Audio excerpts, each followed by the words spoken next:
Welcome to my craft room. This is the cleanest it's ever been and probably will ever be, so we're going to capture this moment in time for the 30 seconds that it will be clean. This is a piece of pegboard that I got for like $8 and I painted it, added some little details, some trim. I got these really nice cabinets off Facebook Marketplace for an absolute steal. Put some plywood on top, and instead of like trying to spend a lot of money on nice countertops, I just use vinyl floor tiling. I've made some upgrades in the past couple weeks, like adding this little shelf here. This is for my paper cutter, which I use a lot, and it just makes it so easy to grab. Oh, I wanted to show you this this really cool feature. It's a really heavy-duty metal tape dispenser that it comes with holes. You can screw it vertically to the wall, and then boom. Find me something more satisfying when it comes to tape dispensers. You can't.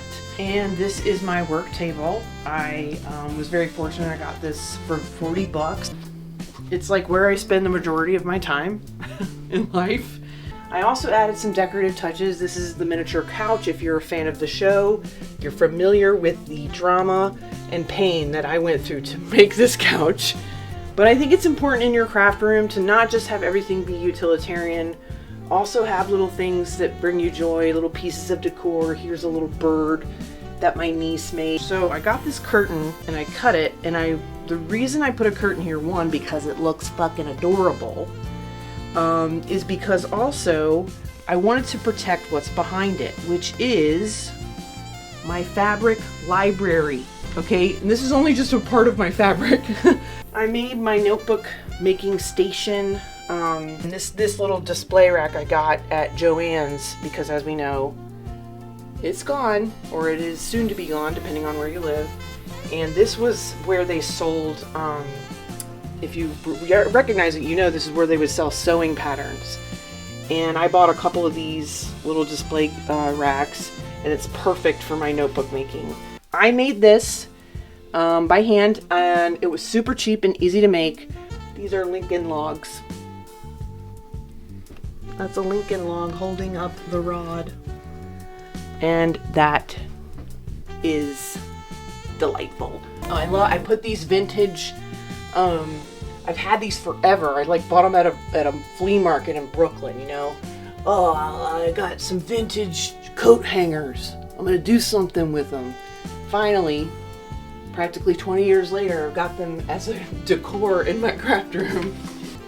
I've got all my paper supplies organized by type: patterned paper, solid paper, wood, foam core, plastic sheets, maps, adult coloring books. I have small scrap paper, medium scrap paper, large scrap paper. These are all my vintage projects, like crewel embroidery kits, different kinds of kits, cross-stitch kits that I probably will never get to, but maybe one day, right? Maybe one day. We've got an old Fisher-Price barn up here. I'm gonna do something with it. I don't know what yet, but just you wait. We have paint. These are all my vintage cross-stitch patterns. I have a collection. And back here is like just little drawers with all kinds of stuff, like, oh look, it's just a drawer. It's just a drawer of shutters for a dollhouse. You know, do you need a shutter for a miniature house for your windows?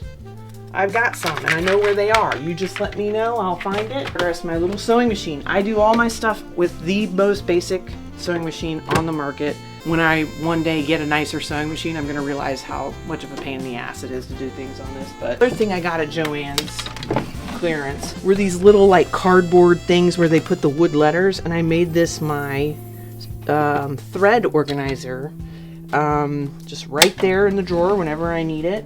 This is my, like, where I plan out the episodes. I use my cute index cards. I always have some miniatures on display just to bring me a little bit of joy as I'm working.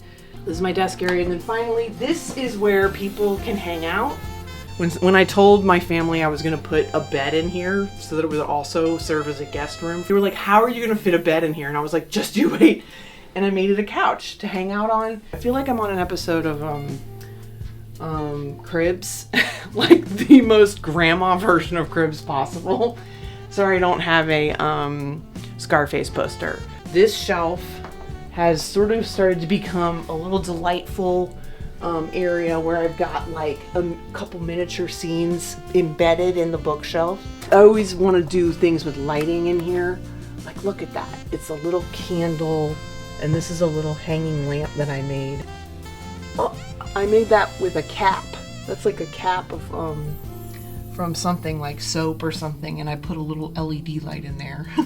It's the owl lamp, and when I put it up, I wasn't sure if I was gonna like it or not, but it really brings this whole corner to life, and it's so cute. That's a homemade lamp. Anyway, thanks for coming to visit my craft room. This isn't something that happened overnight. It's been something I've been wanting and working towards for like 20 years. So if you want a craft room like this one day, don't give up on your dreams. It can happen. Believe. Like, you will have a craft room where you make a sign that says, believe.